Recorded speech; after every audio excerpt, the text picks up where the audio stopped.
ontología nueva, que quiere decir eso, el neologismo quiere decir eso, que habla por un lado desde el griego, no sé lo que quiere decir o cómo se pronuncia eso que está escrito ahí, pero que dice dion, que tiene que ver con el deber, ¿no? Y todo lo que termina con logía tiene que ver con ciencia. Sería la ciencia del deber, en alguna medida, lo que debería ser, y eso se ha trasladado al campo profesional. ¿No?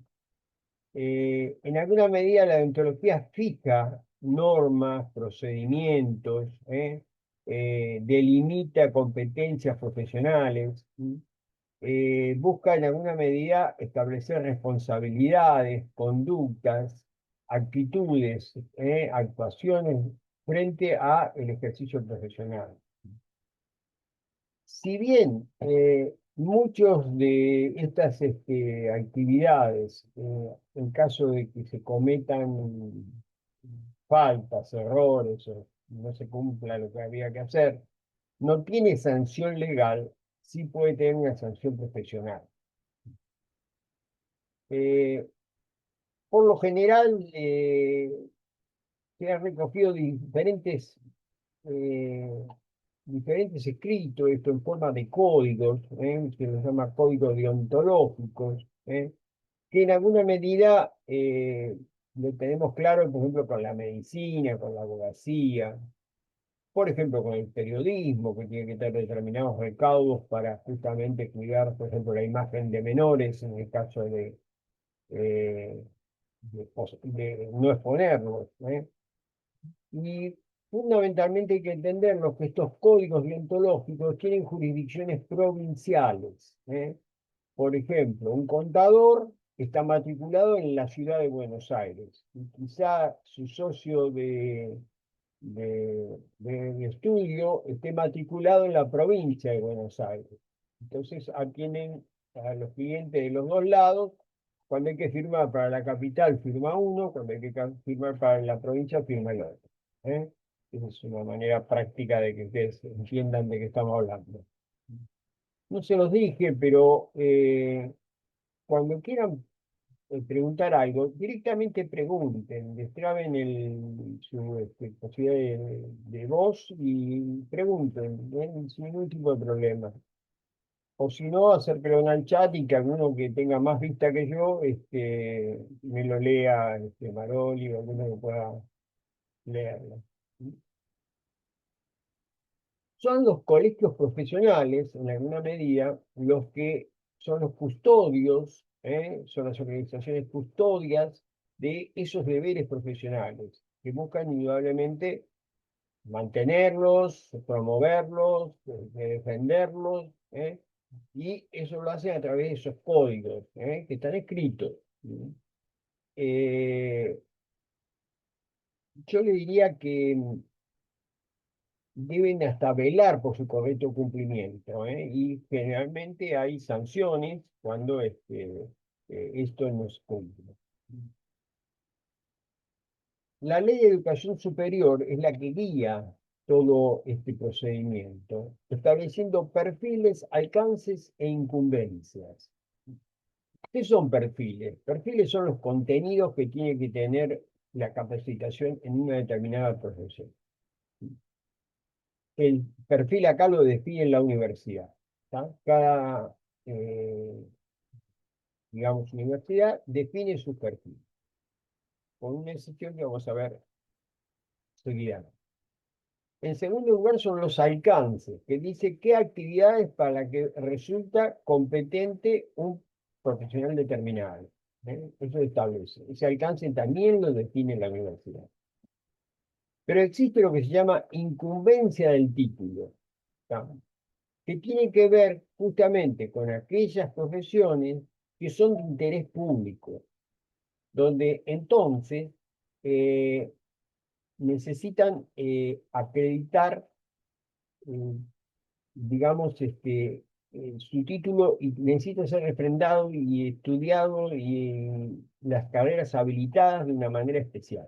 Si bien la universidad tiene la libertad de armar las cátedras y armar los programas, eso es un derecho de las universidades, en el caso de las de incumbencia del título, imaginemos fácilmente medicina, por ejemplo, bueno, hay ciertas cosas, cierta cantidad de horas, cierta cantidad de prácticas y demás que tienen que ser, digamos, corroboradas, porque justamente, como la palabra lo dice, son de interés público. Eh, y es el Ministerio de Educación, en conjunto con el Consejo de Universidades, el CIN, Consejo de Universidades, el Consejo Interuniversitario, son los que van a trabajar sobre estas disposiciones. Se refieren, como dice ahí, a las habilitaciones que involucran tareas que tienen un riesgo directo sobre la salud, la seguridad, los derechos, el bienestar. ¿Son todas las profesiones las que están en este espacio? No. Están fijadas por el artículo 43 de la Ley de Educación Superior y después por leyes especiales que lo van definiendo. Eh, Son las carreras, ya les digo, que son de interés público, ¿sí? Que tienen que tener determinados contenidos en su currículum básicos y que establecen los criterios de intensidad, o sea, de qué cantidad de horas cátedra, qué cantidad de prácticas que hay, así en general y específicamente para cada profesión en particular. Miren acá algunas de las más reconocidas: ingenieros, farmacia, veterinarios, arquitectos, médicos, odontólogos, licenciados en psicología y psicólogos, licenciados en química, licenciados en ciencias biológicas, licenciados en geología, licenciados en ciencias o sea, una serie de funciones y las profesiones quieren estar dentro de este artículo 43, quieren estar reconocidas. De hecho, algunas llevan años pidiéndolo. El año 2019, por ejemplo, lo lograron la fonoaudiología, la nutrición, la obstetricia y la kinesiología. Fíjense, la obstetricia, las parteras, y los kinesiólogos, algo tan común con nuestra relación con la actividad física. Recién en el año 2019, los kinesiólogos tienen matrícula. ¿Mm? Matrícula quiere decir que tienen un consejo profesional y que están matriculados. Debajo de su nombre dice M y hay un número. ¿Está? Que los habilita, por supuesto, a recetar, que los habilita a una serie de cosas que, por ejemplo, nosotros, los profesores de educación física, no podemos hacer. Nosotros no podemos escribir en una receta de que tienen que tomar diclofenac para el dolor muscular y escribirlo y firmarlo. No sirve para nada en la farmacia. Tiene que estar firmado por alguien que esté matriculado. La Comisión Nacional de Evaluación, la CONIAU, es la que tiene que justamente revalidar a su vez esas carreras cada tanto tiempo. Son observadas en las universidades. Se ven qué exámenes dan, se ven cómo van cambiando, cómo van adaptándose a las modificaciones que tiene la ciencia. Tema importante. Se trae esa palabrita deontología, fíjense en qué cosas estamos hablando. Y es muy importante la necesidad de existencia de colegios. España, por ejemplo, tiene uno en cada una de las comunidades. Nosotros tenemos en algunas provincias y en otras provincias no. Yo pongo acá, por ejemplo, el de Mendoza, que voy a señalar algunas de sus funciones. El primero fue el de La Pampa. Hay en San Juan, hay en Mendoza, hay en Salta, hay en Entre Ríos. Es seguro porque he tenido relación con personas de esas provincias. Puede haber alguna provincia más que lo tenga. Lo ideal sería que todas las provincias lo tuvieran. Ya les digo, no son tantas en la Argentina. Y sería además interesante que hubiera una confederación de colegios profesionales, porque defenderíamos la profesión de otra manera. Sería mucho más interesante. Y fíjense qué acciones tienen, por ejemplo, en este caso, el Consejo Profesional de Mendoza. Propender a la capacitación y perfeccionamiento de sus matriculados. O sea, proponen mejorar, proponen capacitar, proponen mantener, evidentemente, niveles de conocimiento y de competencias importantes. Promover el desarrollo de la educación física, el deporte y la recreación. o sea, tienen un valor que tiene que ver con él. Proponer y asesorar a los poderes públicos, asesorar al Estado, ya sea provincial, municipal, con referencia a las políticas públicas referidas a la actividad. Definir los campos de actuación profesional, o sea, hasta dónde puede intervenir y hasta dónde no puede intervenir. Ejemplo que les doy, que lo he visto muchas veces pasar. Nosotros, profesor Casubica, no podemos pinchar a nadie. Sin embargo, hemos hecho extracción de ácido láctico, por ejemplo, en oreja o en dedo, en algunos profesionales muy capaces, contra capaces. Profesor de educación física hacían eso y para eso, por ejemplo, no tenían competencia. Si hubiera habido alguna infección, alguna cosa, y hubieran tenido una queja, bueno, hubieran estado en una posición. Definir los campos de actuación profesional privativos realmente a la matrícula. Velar porque las remuneraciones sean las pertinentes, siempre los colegios dan batallas sobre este tema. No son gremios, son colegios profesionales. También tengamos clara la diferencia. Adoptar las medidas concretas que se relacionan con la seguridad social en las actividades profesionales y asesorar a sus matriculados en todos los conceptos, en todos los conocimientos con referencia a los aspectos laborales de la provincia. O sea, como ven, tiene funciones importantes. Y fíjense en que me llama la atención, en la provincia de La Pampa, ya les digo que es el primero de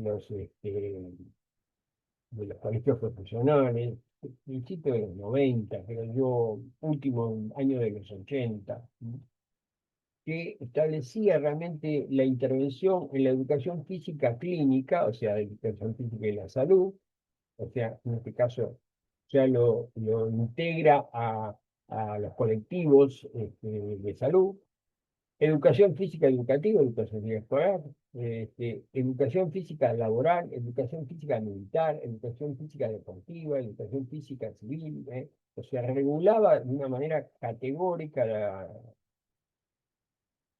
la profesión y hasta, por ejemplo, si iba alguien a darle cursos a los profesores, bueno, tenía que tener un título docente.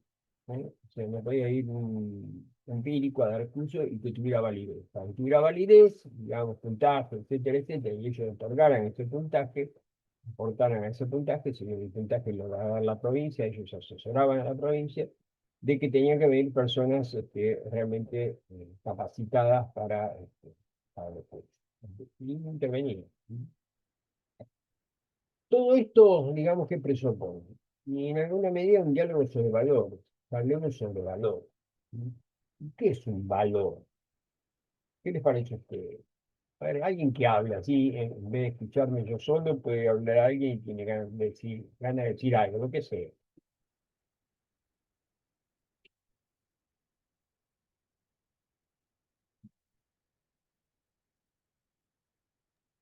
¿Qué son Para mí, valores? por ejemplo, un valor puede ser las reglas morales por las que uno se rige. Bien, entonces sería un valor individual, o sea, serían las reglas por las cuales vos te manejás. ¿Está bien? ¿Hay algo más que eso? Valores Los del valores respeto. individuales. Vamos bien, avanzo. Valores del respeto. Valores, Valores del respeto. el respeto, por ejemplo. Ya pasamos de un valor que es individual, el respeto, pero ya en relación con el otro, ¿no? Este, con relación al otro. Levinas hablaba de la otredad, ¿no? El reconocimiento de la otredad, el reconocimiento del otro. ¿No? Ponernos en el lugar del otro. Muy bien, perfecto. Ya vamos a ver ahora cuando repasemos un poquito que esa palabra respeto está en un montón de instituciones. ¿Mm?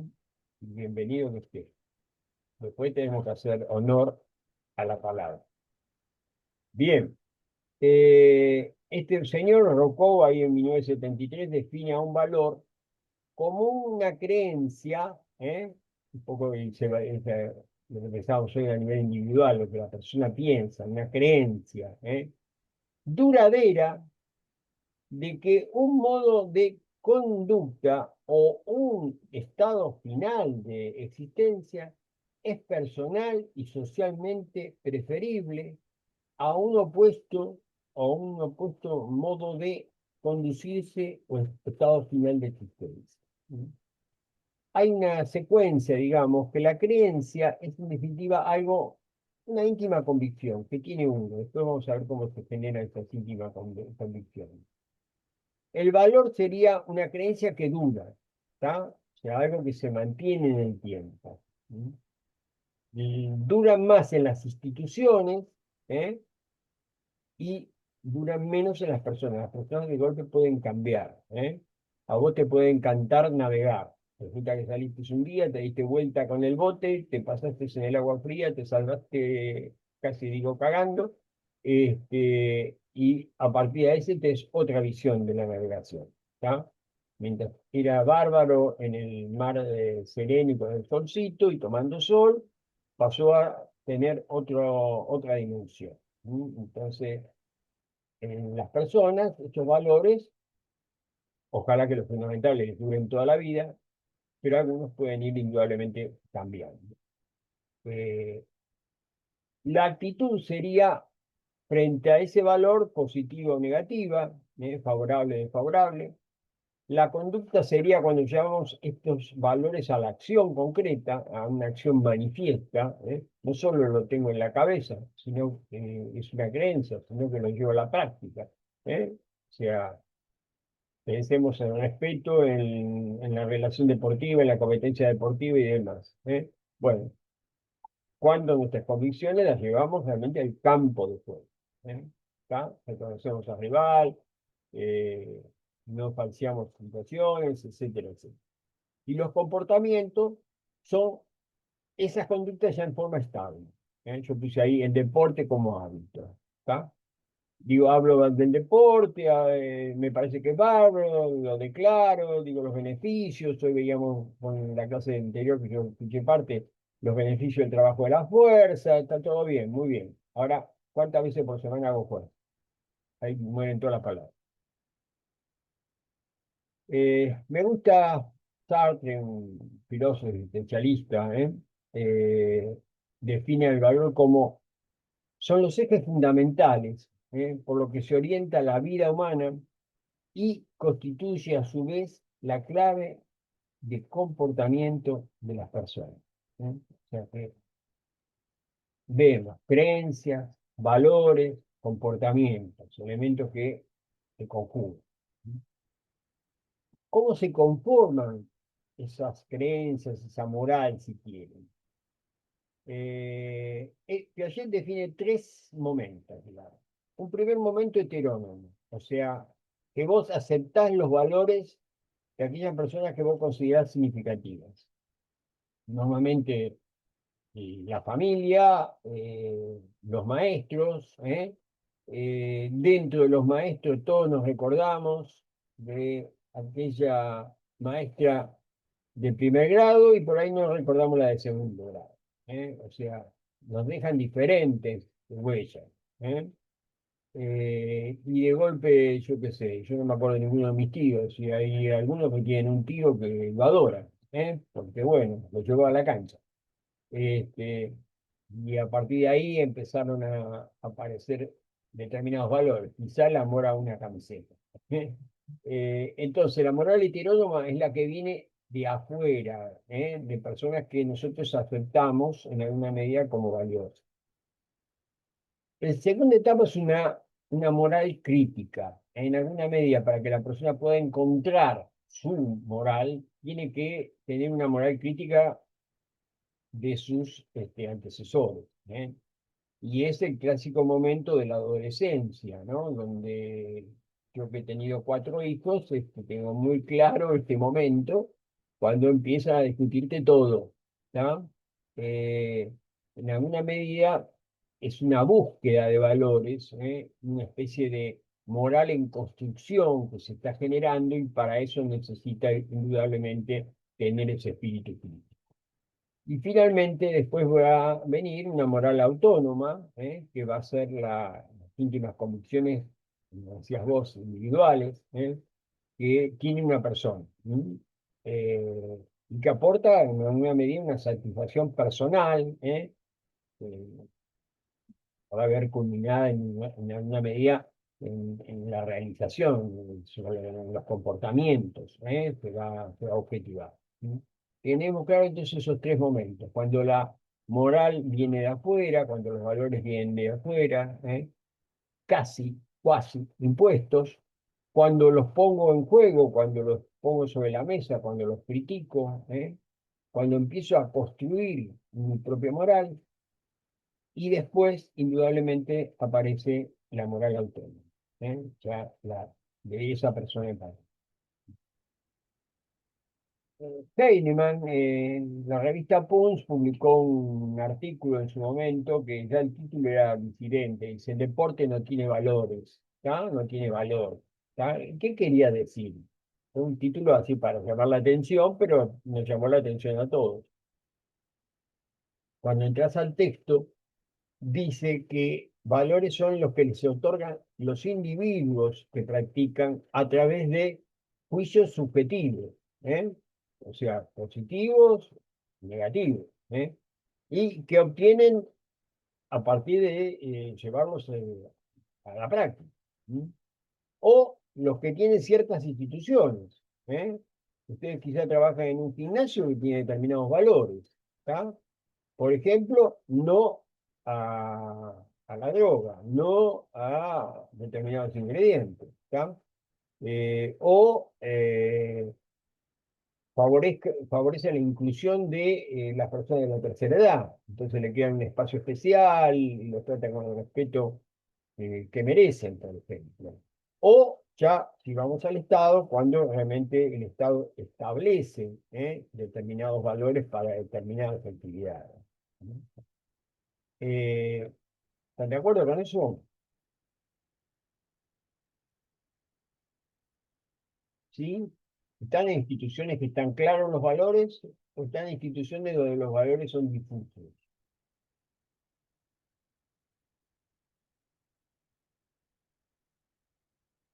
En sus clases, todos los días hay algún valor que se pone énfasis, que se lo señala, que se lo advierte, se le pone, se lo subraya para que realmente quede como una huella de esa clase ante cualquier circunstancia de la clase. ¿Eh?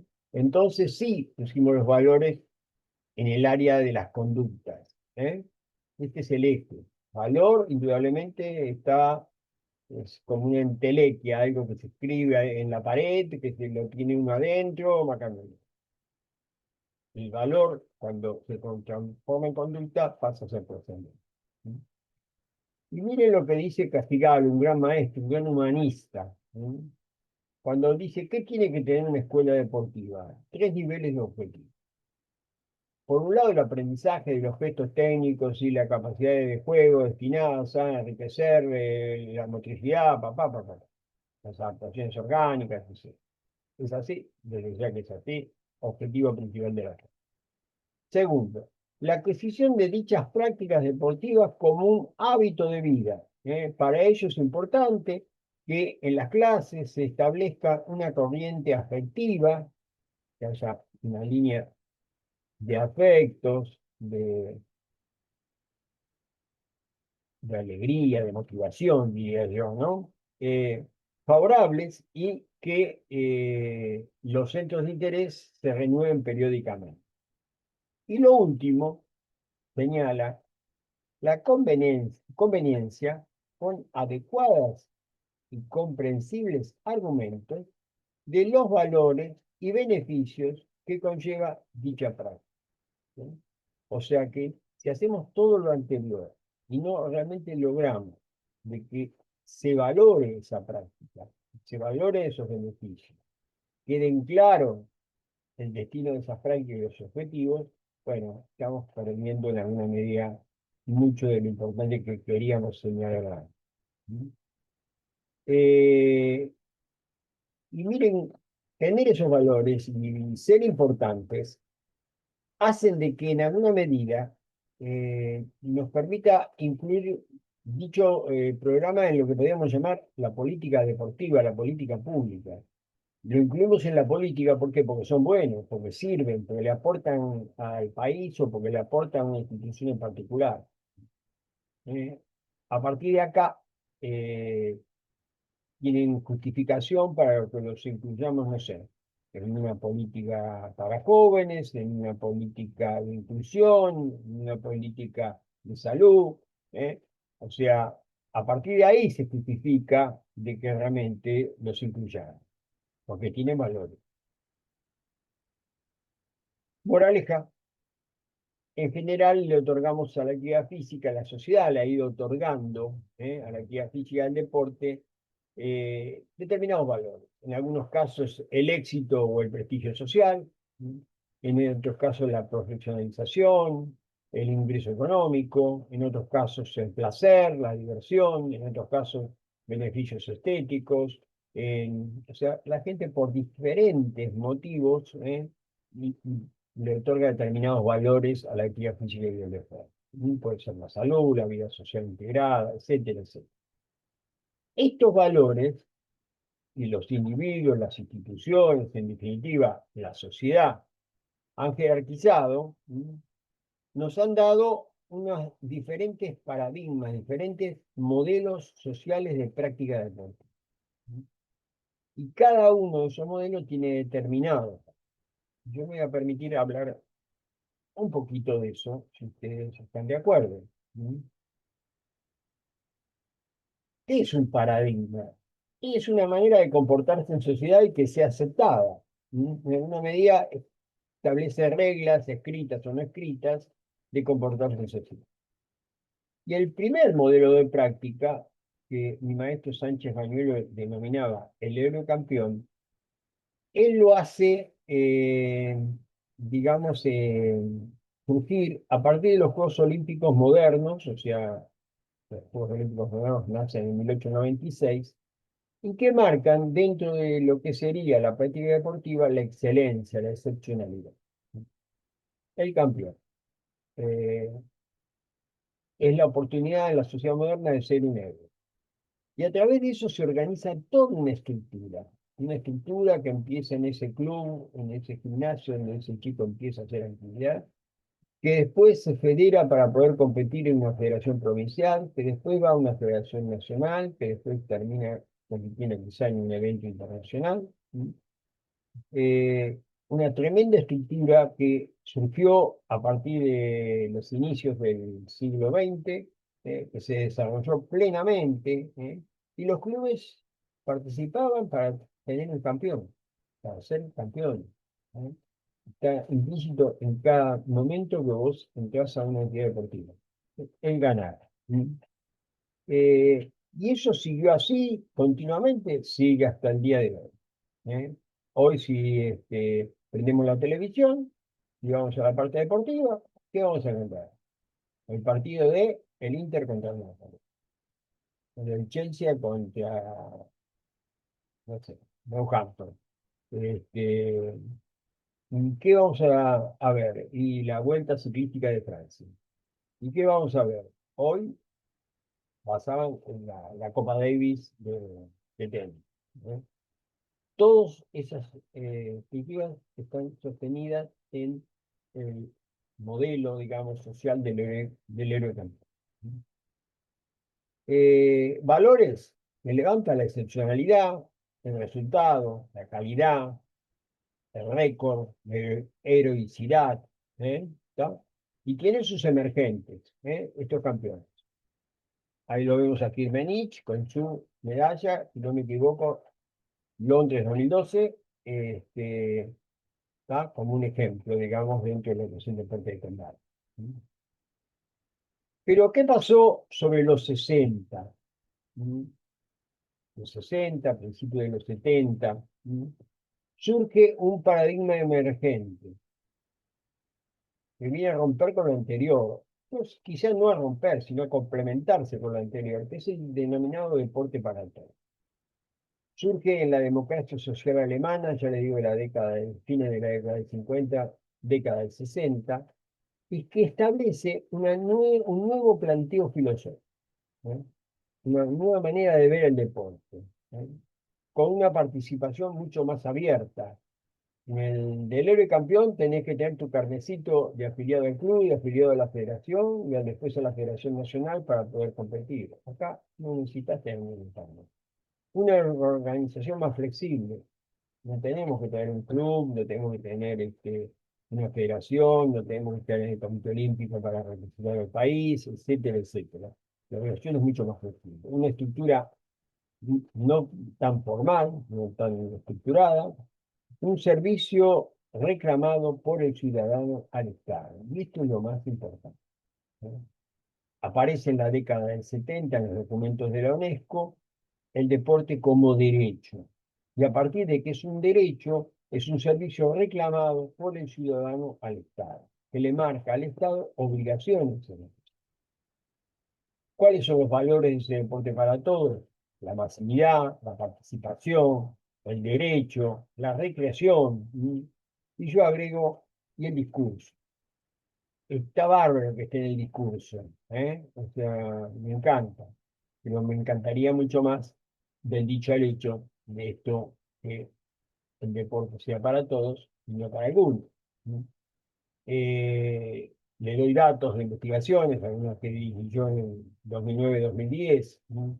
Prácticamente el 50% de la población no realiza actividad. Del otro 50% que la realiza, te diría un 20 y pico por ciento, no la realiza en forma suficiente, ¿no? Solamente el 5% de la gente que hace actividad la hace para competir, el resto lo hace por placer, por estética, por salud, ¿eh? O sea, esa es la realidad, ¿sí?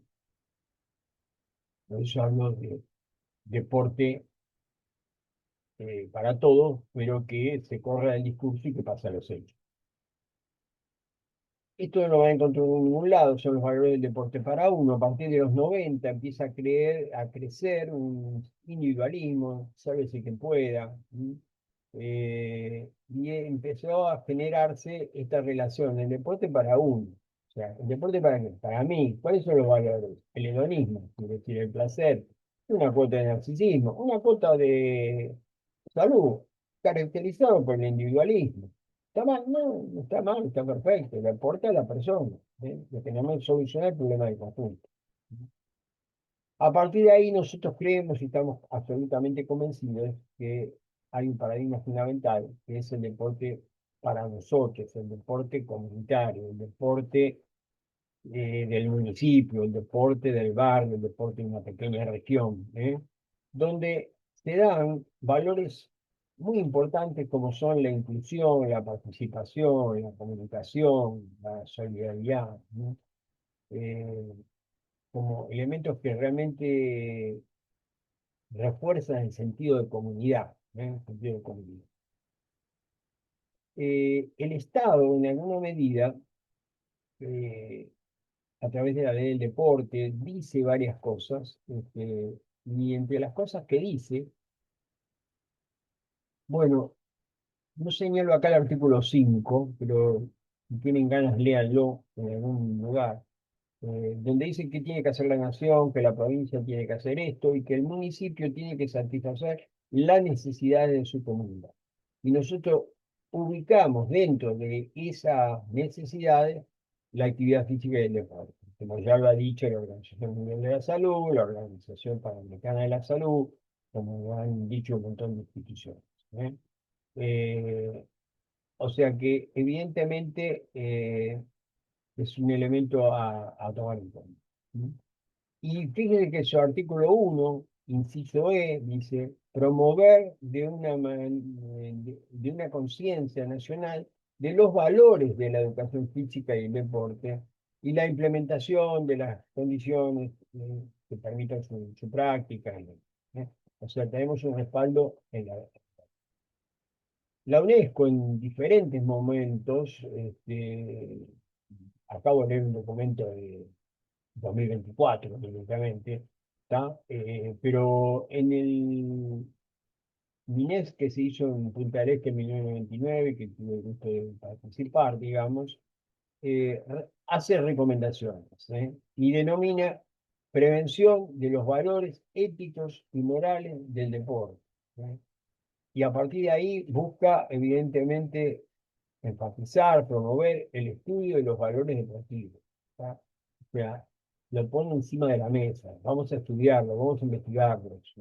Le propone a los grandes medios de comunicación, como yo le digo, además de poner el partido del Chelsea con el Manchester City, a partir de poner la vuelta, el abierto de Estados Unidos, la vuelta de Francia, lo que sea, todo ese tema, bueno, señalen y aporten a los valores éticos y morales del deporte y a su alto componente humano. El Comité Olímpico también es una entidad que se ha preocupado de este tema. Justamente el olimpismo, digamos, es una filosofía de vida que exalta y combina en un conjunto armonioso las cualidades del cuerpo, la voluntad y el espíritu. ¿M? Entonces asocia deporte con cultura, con formación, es una constante esta, ¿eh? Y el objetivo de justamente el olimpismo es poner siempre el deporte al servicio del desarrollo armónico del ser humano, como un elemento fundamental. ¿Cuáles son los valores que específicamente la Carta Olímpica establece? La excelencia, dar lo mejor de sí mismo, en alguna medida un aporte al paradigma del campeón. La amistad, o sea, construir un mundo pacífico, tiene que ver con la relación, la multiculturalidad, etcétera, etcétera, el espíritu de equipo, fundamentalmente tiene que ver con las actitudes. Y de nuevo aparece esa palabra que dijiste vos, el respeto. ¿El respeto a quién? A uno mismo en particular, a nuestro cuerpo, al oponente, a la naturaleza, a las normas que rigen el deporte. Y el deporte nace con Arnold allá en 1830, digamos, en Inglaterra, y siempre estableció desde el principio, digamos, el juego limpio, el fair play como un elemento, un comportamiento necesario, amistoso, que debe existir siempre, ¿no? Diferentes federaciones lo tienen en sus reglamentos. Señalo acá, por ejemplo, la de la Federación de Vóley, que habla de juego limpio. Eh, Muchas en sus estatutos hablan de valores y hablan de juego limpio. Y esto, bueno, es importante que quede como espíritu los, de las disciplinas deportivas. Y tenemos que pelear por eso. Todo lo que estuvimos alguna vez en el torneo de fútbol infantil, sabemos de qué estamos hablando y de lo que habría que hacer. Y un elemento que es común a todos los deportes de combate es que en sus códigos de conducta, en sus disposiciones, las cosas que escriben en la pared, etcétera, etcétera, aparecen continuamente valores. ¿Sí? Y valores importantes, valores importantes, ¿sí? En esos códigos de las artes marciales. ¿Sí? Leo algunos porque, digamos, justicia, respeto, coraje, honor, o sea, todos elementos muy importantes para el género humano, fundamentales de que se transmitan. ¿Sí? En taekwondo, cortesía, integración, perseverancia, autocontrol, espíritu humano, elementos fundamentales. Y pueden faltar en alguna de las federaciones deportivas, pero no falta en ninguno de los deportes de combate. A mí siempre me entusiasma la conducta en el dojo, o sea, el respeto al espacio de trabajo. Desde todo punto de vista, yo siempre enfatizo en esto, de que hay valores hasta para el espacio.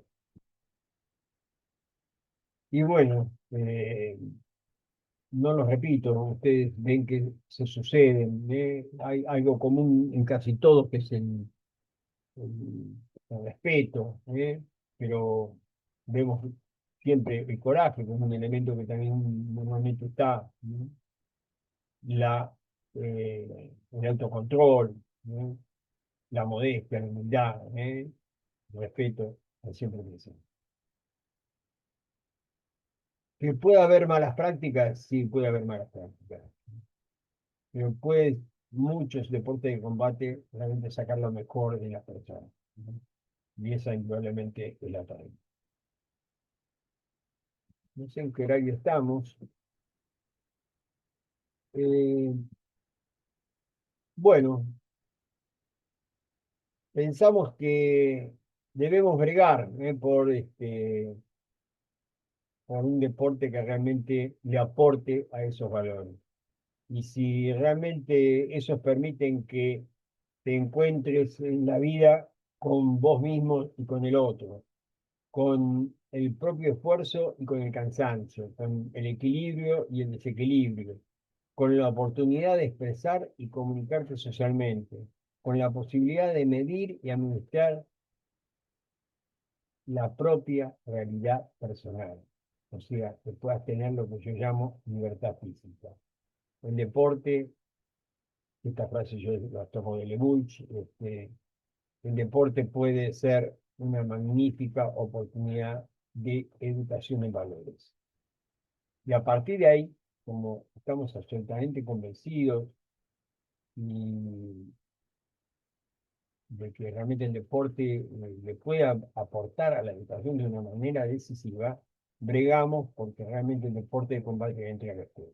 ¿Sí? Estamos convencidos que es necesario que, para que realmente se concrete de una manera efectiva el deporte entre la escuela. En los viejos planes de estudios del Instituto de Educación Física, el Instituto General Belgrano, había deporte de combate de esa época, por ejemplo, el boxeo y la esgrima y la lucha estaban dentro del programa de estudio, lo que habilitaba para que en los centros los profesores dieran esas actividades.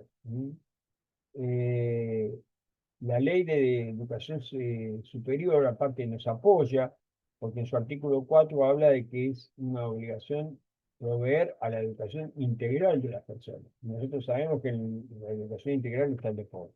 ¿Sí?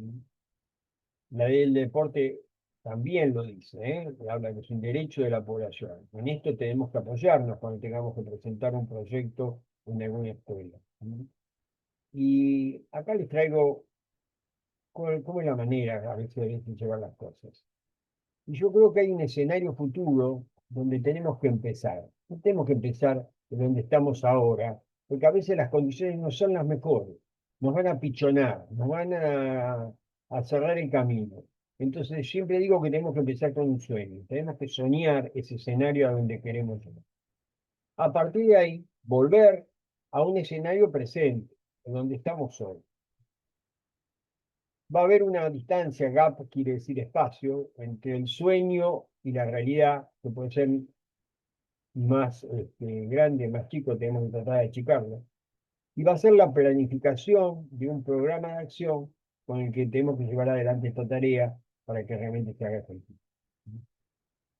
Eh, una de las maneras de entrar es lo que yo llamo el proyecto educativo, no yo lo llamo, existe en las escuelas el proyecto educativo, eh, que realmente es el que redacta la escuela, además del currículo, además de la disposición del ministerio y todo eso. El proyecto educativo, creo que es integral, ahora se me va la palabra y me lo tapa un cartel que tengo acá. Perdón, proyecto educativo institucional, eso es lo que quería decir, el PEI. ¿Eh?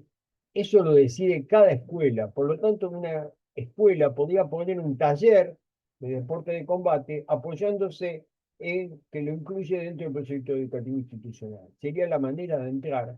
¿Eh?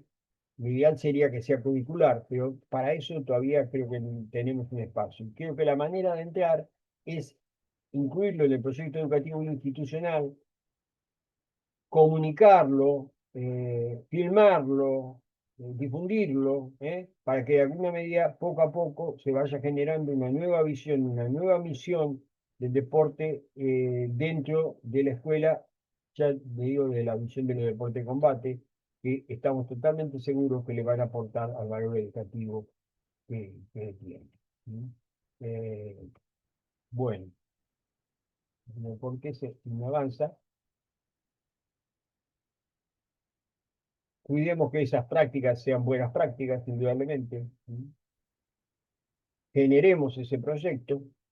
Y siempre que hablo de esto, eh, tenemos que revisar y seguir creciendo, y esta diplomatura lo hace, y de una manera que yo siempre valoro y por eso me interesa colaborar con ustedes. ¿Cuál debe ser el perfil profesional del docente y entrenador de artes marciales y deportes de combate? Para mí es una construcción posible, es una construcción deseable y es una construcción colectiva, ¿no? Que entre todos tenemos que definir. Eh, no sé por qué me comí una transparencia. Y yo siempre que hablo de esto y estoy absolutamente convencido, se lo debo a alguien. O sea, no salimos de un repollo. Siempre algo se lo debemos a alguien. Y yo todo esto se lo debo a una persona con la que tuve el gusto de trabajar, que es el profesor Pedro Cucuma. ¿Eh? El deporte como combate en la escuela. Compartimos una escuela, ¿eh? Y el martes y jueves trabajaba con los chicos de primero, segundo y tercer grado, y los jueves con los chicos de cuarto, quinto y sexto grado. Y, y ahí aprendí todo lo que le podía aportar el deporte de combate a la educación de los pibes a través de la presencia, la acción de Pedro Cucuma. Por lo tanto, reconozco al maestro y él me mostró de que el deporte de combate puede estar en la escuela y puede ser tremendamente educativo y combate. Muchas gracias, por supuesto, las preguntas que me quieran hacer con mucho gusto.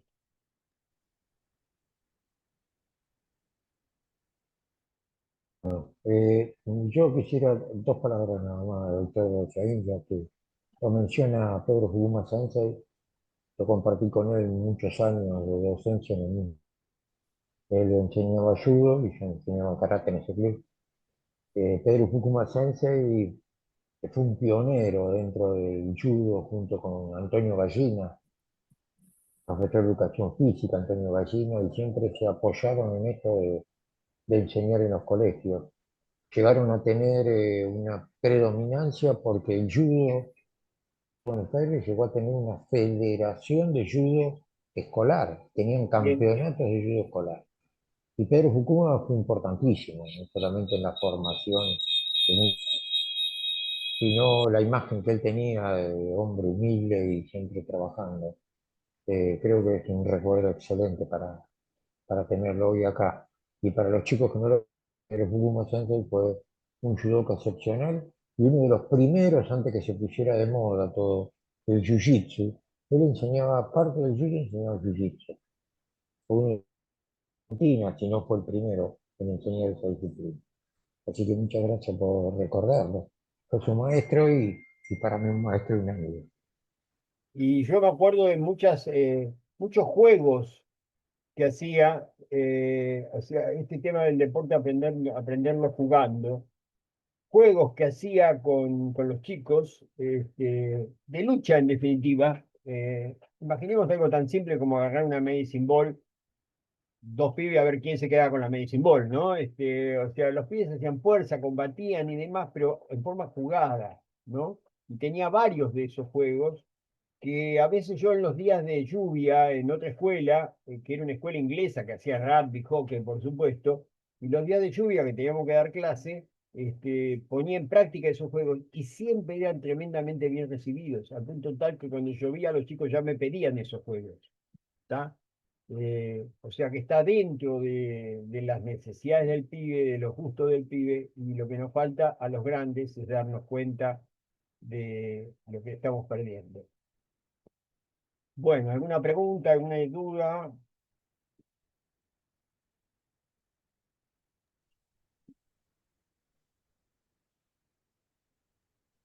Y a ver Si cuando me hacen acá se en la podría dejar micro. de compartir pantalla para ver la cara de todos los alumnos, a ver si podemos identificar a alguno que haga una pregunta. Bien, saca la pantalla, ¿no?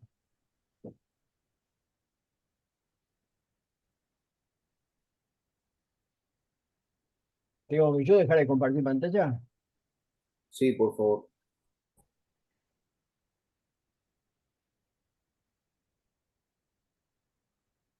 Me falta saber cómo hacerlo.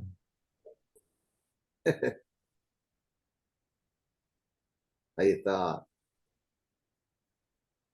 Ahí está. Muchas gracias, maestro. Yo más que una pregunta, maestro, tengo una reflexión que tiene que ver con este espacio del Instructorado Nacional de Karate, que es un espacio que apunta a la profesionalización de nuestra actividad. Y en la visión de su materia y de su charla, vemos un espacio, un sistema deportivo y una estructura legal todavía lejos de nuestras posibilidades, o por lo menos no nos contiene hoy en el día a día en cada gimnasio. Ahora, esa lejanía, mi reflexión es una utopía a la cual tenemos que llegar a esa legalidad legitimando nuestra actividad. Y este es un espacio de legitimación. Por eso me da mucho valor y me da mucha esperanza. Hacer bien las cosas, organizarnos, estudiar, perfeccionarnos, profesionalizarnos nos va a llevar a ese lugar. Entonces me llena de esperanza realmente esta charla y agradezco su visión y agradezco también la honestidad con la cual plantea cada uno de los temas, ¿no? Sabiendo su gran trayectoria, cuando habla de federación, habla de todo nivel de federaciones, desde la AFA hasta la Federación de Bochas. ¿Sí? Cuando habla de un Estado, usted fue director nacional de deporte por concurso. Pocas veces en la historia de nuestro país un cargo político de esa envergadura fue por concurso, siempre fue por amistades, acomodos, etc. Usted lo ganó por concurso. Y cuando habla del Estado Nacional, habla desde ese lugar. Y cuando habla de una provincia, habla de la provincia, por ejemplo, de la provincia de Buenos Aires, que lo tuvo usted como organizador de los Juegos Bonaerenses, donde miles y miles de chicos participaron. Entonces, cuando usted habla del deporte para todos, habla desde ahí, no habla desde la teoría alemana ni de la teoría europea. Y los Usted Juegos Evita, caminó dirigimos las los Juegos Evita escuelas, también. caminó los barrios, caminó los municipios, caminó las provincias. Entonces, le agradezco que tenga esta amabilidad, esta presencia y esta honestidad intelectual en el día de hoy, ¿no? A mí me llena de esperanza cada día que lo escucho y cada día que trabajo para este Instructorado Nacional de Karate, siento que mi vida tiene un sentido. Ojalá podamos concretar este objetivo. Así que de mi parte, gracias. Bueno, gracias a ustedes. Hay algo que se llama liderazgo de huella, ¿no? El liderazgo de huella es cuando vos dejas una huella en alguna institución por la que pasaste. Siempre nosotros, yo qué sé, yo recuerdo, por ejemplo, a Peckerman en el fútbol argentino, en las divisiones formativas, que sus equipos ganaban y recibían a su vez el premio Fair Play, ¿no? Y me acuerdo de Cachito Vigil trabajando con las Leonas, ¿no? Dejando una huella. Eh, yo creo que nosotros tenemos una herramienta que es el PEI, el Proyecto Educativo Institucional, por el cual podemos entrar a las escuelas a sembrar talleres y haciendo ahí buenas prácticas, y documentarlas y ponerlas en valor, digamos, va a empezar a sembrar ese camino que necesitamos y para cortar esos espacios que hay entre lo que soñamos y en medida de la realidad actual que nos condiciona. Gracias, maestro. Gracias a ustedes. Antes de cerrar, Luis, compartiendo una alegría que por ahí a nosotros nos toca, no de forma directa, pero en la cual parece que marca el camino que planteas vos y el doctor Ordosaín. La provincia de Misiones aceptó ya como curricular los deportes de combate dentro del Departamento de Educación Física de los colegios, donde el profesor de Educación Física con certificaciones en artes marciales por una federación nacional pueden ingresar, o sea, pueden enseñar en esos colegios la misma Crearon, currícula. crearon una tecnicatura en deporte de combate, que a futuro van a ir haciendo pasar a todo por ahí, ¿eh? Exacto, que es un poco el modelo que ustedes llevan adelante con la Universidad de Loma. Sí, sí. Sería el modelo. Así que bueno, por lo menos en provincia importantísimo esto de profesionalizarse, Sí, sí. porque estos conocimientos nos enriquecen primero como personas y eso es lo que nos lleva después, cuando somos instructores o docentes, saber hacia dónde llevamos a la otra generación. Esa es nuestra obligación y nuestra ética tiene que ser siempre en la formación de la otra generación. Así que bueno, quería mencionar esto de misiones que creo que es importante. Así que bueno, muchísimas gracias. Muy buena cátedra, doctor Rosén. Bueno, gracias a ustedes. Un abrazo grande. Nos Gracias, vemos. gracias a todos, a todas. Simplemente recordarle que tanto es Héctor Maroli y yo vamos a trabajar y estamos trabajando, colaborando para que ustedes puedan llevar adelante todos los exámenes, evaluaciones y adquieran todos los contenidos que los docentes dejan en la plataforma. Le pedimos que por favor, más allá de esta jornada súper intensa y súper rica, no se dejen estar con la lectura, con las evaluaciones y cualquier duda, consúltennos, nosotros estamos a su disposición para ayudar y para que esto se concrete. Así que eh, trabajen en la plataforma, lean los textos, vean los videos, que va a haber muchos videos en esta semana. El esfuerzo vale la pena. Crean que vale la pena. De hecho, ustedes son testimonio de que eso existe, así como otros instructores también han hecho este trabajo y este estudio anteriormente. Creo que es una de las mejores maneras de seguir creciendo. De mi parte nada más, muchas gracias y nos estamos viendo en 15 días.